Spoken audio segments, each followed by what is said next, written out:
मेरा सवाल बुरा नहीं है, आप प्लीज मुझे बोलने दें। मैं सबकी मजम्मत करती हूँ, मैं तमाम जो भी वायलेंस आप BLA की मजम्मत करती हैं? जी हाँ करती हूँ। क्या आप बलोच जीनोसाइड की मजम्मत करती हैं? क्या आप इन माओं के प्यारों की जो आपने उठाए हैं उनकी मजम्मत करी है? मैं मजम्मत करती हूँ, आप मजम्मत करते हैं?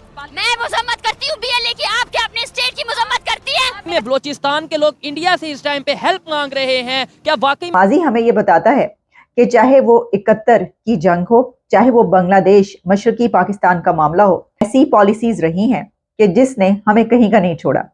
इनमें बलोचों के लिए सिर्फ नफरत पाया जाता है और एक मखसूस एजेंडे के तहत वो आकर हमारे एहतजाज में इन माओं और छोटे बच्चों की आवाज़ बनने और अपना साफ़ी फ़र्ज को पूरा करने के बजाय वो यहाँ आकर हमारे ज़ख्मों पर नमक पाशी करते हैं। गवर्नमेंट यूनिवर्सिटीज़ हैं वहाँ पे, कितने गवर्नमेंट कॉलेजेस हैं, कितने गवर्नमेंट हॉस्पिटल्स हैं, और आपको इस बात का पता है कि जो हमारी नेचुरल गैस है उसके सबसे ज़्यादा ज़खायर बलोचिस्तान के अंदर है। ठीक है, वो अगर जनूबी पंजाब तक पहुँच सकती है, केपी तक पहुँच सकती है, इस्लामाबाद पहुँच सकती है, तो उन तक क्यों नहीं पहुँच सकती? महरंग बलूच जिसका भाई गायब है, जिसका बाप गायब है, या और औरतें जिनके लोग गायब है, हमारा तो मुतालबा यही है कि अगर आप नहीं कर सकते तो UN की वर्किंग कमेटी बुलाई जाए बलूचिस्तान, वो UN में ले जाना चाहती हैं और ये देखा जाए कि जो बलोचों की नस्ल कुशी की जा रही है उसको रोका जाए, जो उनके साथ सलूक किया जा रहा है।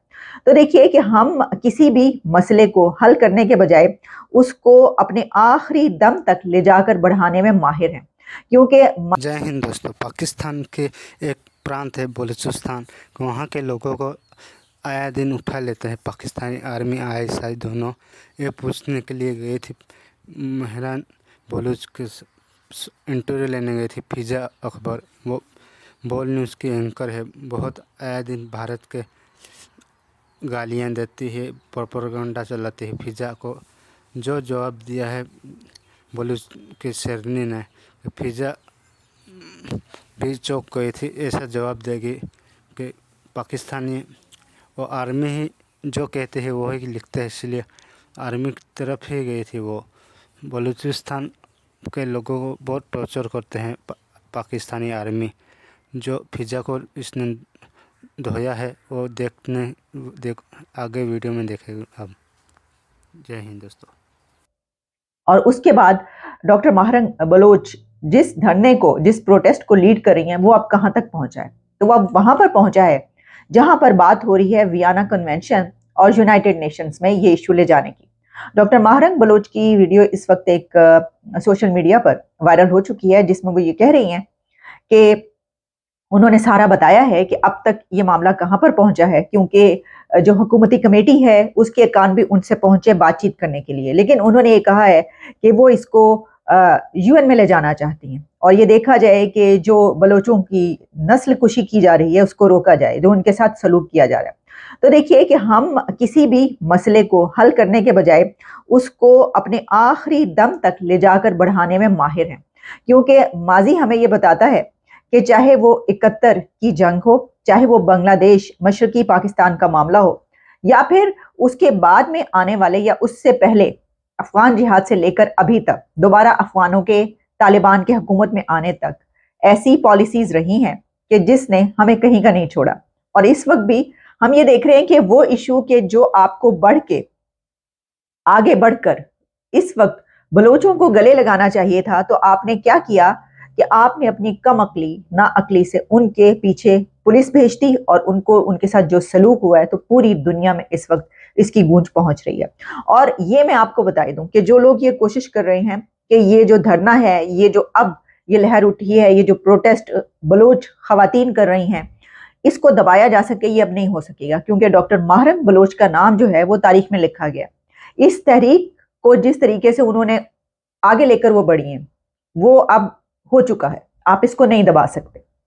और तारीख में उन्होंने अपना नाम रकम कर लिया, अब आप जो मर्जी करते रहें। आप मुझे बताएं कि कितनी गवर्नमेंट यूनिवर्सिटीज़ हैं वहाँ पे, कितने गवर्नमेंट कॉलेजेस हैं, कितने गवर्नमेंट हॉस्पिटल्स हैं, और आपको इस बात का पता है कि जो हमारी नेचुरल गैस है उसके सबसे ज़्यादा ज़खायर बलूचिस्तान के अंदर है। ठीक है, वो अगर जनूबी पंजाब तक पहुँच सकती है, केपी तक पहुंच सकती है, इस्लामाबाद पहुंच सकती है, तो उन तक क्यों नहीं पहुंच सकती? जो बेचारे वहां पे सबसे ज्यादा बेनिफिशियरी तो वो बनते हैं उनके, उनको मिलना चाहिए। और देखें, और ह्यूमन राइट्स का उनका ज्यादा मसला, मिसिंग पर्सन। लिंक जोड़ दिया जाता है इंडिया के साथ कि भाई इंडिया वाले जो भी करवा रहे हैं वो बलूचिस्तान में करवा रहे हैं। रॉ की जो सी साजिश है, ये जो प्रोटेस्ट है, ये भी रॉ की तरफ से है। अगर कोई कवरेज कर लेता है वो भी रॉ की तरफ से कर रहे हैं। बांग्लादेश जब पैदा हुआ था उसके नताइज भी कुछ ऐसे ही थे, उसके रीजंस जो सॉरी थी ना वो ऐसी ही थी। उनको भी इस्लामाबाद में दाखिल नहीं होने दिया जाता था। हाँ। उनके साथ बंगाली जुबान का मसला बनाया हुआ था, उनके भी मिसिंग पर्सन्स थे, उनके भी सारे ये मसाइल थे। तो खुदारा उसकी दफा भी यही कहा जाता था जी वो बांग्लादेश में भी इंडिया ने साजिश की। वही अब हमें ये कहते हैं जी वहाँ पे जो कुछ तबका है वहाँ जाएंगे वो बस में से निकाल के मार देते हैं, ठीक है, वहाँ मत जाओ, ये मत करो, वो मत करो। लेकिन जब हम सोशल मीडिया पे देखते हैं, हमारा एक डिक्टेटर है जनरल परवेज मुशर्रफ, उसने वहां पे अकबर बुगटी को मारा और अकबर बुगटी के 40 ऐसे लोग थे जिनको मारा। अब मुझे बताएं कि अकबर बुगटी वहां का एक ठीक ठाक सरदार था और उसकी सही ठीक ठाक फैन फॉलोइंग थी। और दूसरा, अभी गिलगित से आवाजें निकलनी शुरू हुई हैं कि आप कारगिल का रास्ता खोल दो। इस टाइम जो पाकिस्तान के केयर टेकर प्राइम मिनिस्टर हैं वो भी बलोचिस्तान से हैं, अनवारुल हक काकड़ साहब। ये वही काकड़ साहब हैं जो कहते हैं कश्मीर के लिए 300 जंगें लड़ेंगे।